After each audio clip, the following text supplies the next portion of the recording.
Reacts TV, shoutout po.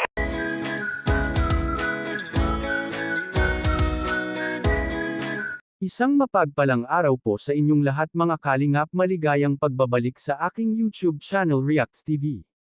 Maganda ang topic natin ngayon mga kalingap dahil si Kalingap Edo ay tuluyan ng kinalimutan si Erica.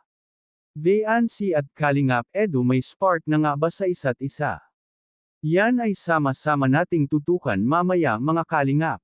Pero bago ang lahat, suportahan po natin palagi ang ama ng Kalingap, Kuya Val Santos Matubang at Idol Kalingap Rab. Maraming salamat po. At paalala lang po mga kalingap, panoorin ng buo ang video para malaman mo kung ano ang nilalaman nito bago mag-comment. Ngayon balik tayo sa topic mga kalingap. Kalingap Edo tuluyan ng kinalimutan si Erica. Bakit nasabi natin yan? Dahil kitang-kita naman po na nandyan na po si Veancy at masaya si Idol Kalingap Edo sa piling ni Veancy mga kalingap. Maraming natutuwa sa ginagawa ni Kalingap Edo na nakipag-love team po siya ni Veancy. Makikita po natin mga kalingap na para bang unti-unti na pong nahuhulog ang kanilang mga puso.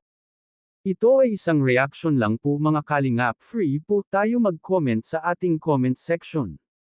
Ngayon mga kalingap, balita po natin na may sariling bahay na po si Erica at napuno na po ito ng mga gamit.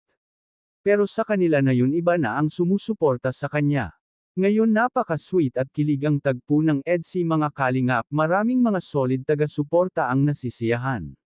Handa naman pong sumusuporta si Kalingap Edo kay Veancy dahil mabait naman itong bata. At laging tumutulong sa magulang at sa mga gawaing bahay tulad ng paglalabada.